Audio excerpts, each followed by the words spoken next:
But the story now goes, as you probably heard, fellas, it's a bit like my son's walked into a bar and gone, anyone in here Irish? Because my dad coaches at Connacht.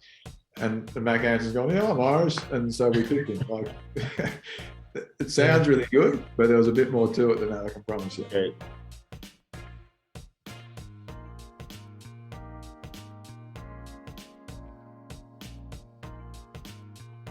I'm a big fan, like, of watching kind of Ireland under-20s and things like that. And watching the last few years, you see some kind of good, exciting young Connacht players. And you kind of wonder why they don't kick on and why they don't progress. Because obviously, you don't come out under-20s not just giving your jersey on a plate. You kind of have, the most important thing is game time and finding that game time if you can't play pro. So no, it's definitely interesting and kind of looking maybe at kind of more A's games and trying to expand that maybe and try and get other teams involved, because there's only so many times you can play Ulster and Leinster and Ulster A's, isn't there?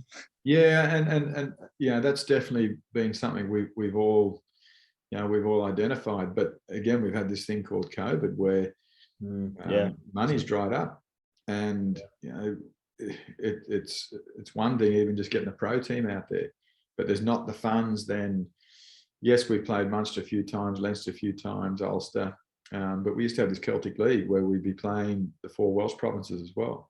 And we'd fly over there with our Eagles, or they'd fly over here. Well, that's all dried up because we weren't able to travel. So there's been this 2-year period where not only our players but all the underage players, they haven't been playing footy. And when you, as you said correctly there, like, the only way you get better is to play footy.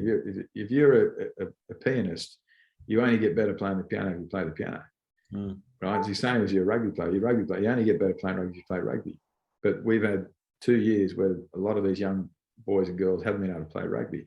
And unfortunately, there'll be a knock-on effect, which we're currently seeing. Who is the next batch of academy kids we're getting in? Don't know.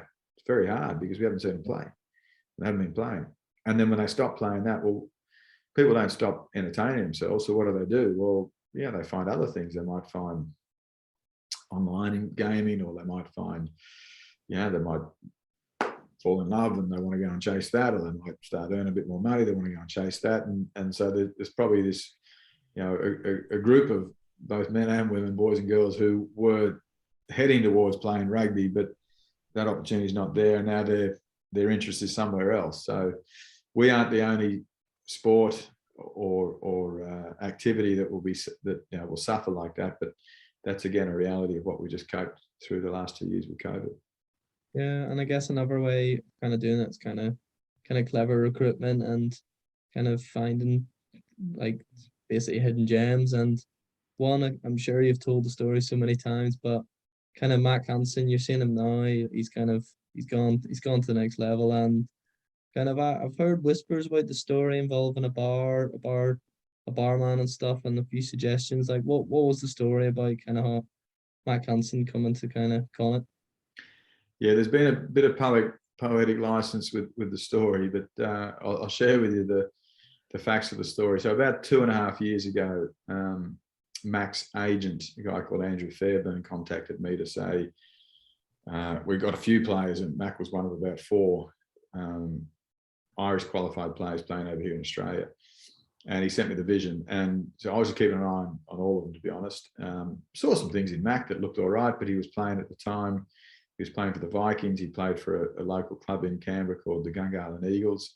He wasn't contracted to the Brumbies. He was in their junior academy stuff. He was doing okay, but there was nothing really jumping out to me. And there were other players doing similar. And then continue to watch, though, would dial in and have a look at a few games. And then he got contracted to the Brums, and then he started to play a few games coming off the bench. And the more I watched him, the more I thought, he can beat a defender, this bloke. He's just got a way about him. The way he moves is pretty special. But he wasn't, he was in the 23 most weekends, but sometimes was starting, sometimes wasn't. They had a guy called Andrew Muirhead, who was getting, and Tom Wright and Tom Banks were all getting game time ahead of him. But anytime he got on the football field, he seemed to be doing okay. So I ended up reaching out to his agent and saying, listen, I actually quite like this bloke. Can you put me in touch with him? So he and I had a Zoom call, not too dissimilar to this, where I introduced myself and said, listen, I understand you're Irish qualified, been watching your footy, like it, but just keen to see where your head's at around staying in Australia playing or maybe exploring your Irish roots. And he came back and said, no, I'm really interested in the Irish roots, and mum was from Cork and blah, blah, blah. I said, well, mate, let's keep watching and we'll see where this thing ends up. Anyway, about 2 days later, my son rang me and he said, what are you talking to Mack Hansen for? And I said, how do you know I'm talking to Mack Hansen? And he said, he drinks at the bar I drink at, Dad. Oh, he drink at the bar that I work at. And I said, oh, right, because my mate runs a bar called the Ruck. And I said, right, so what's he like? Is he a good bloke? And he said, yeah, he's a decent fella. Like, he doesn't mind a drink and he's a decent fella. And he said, but I know him reasonably well. And he told me that he'd been talking to you. I said, okay.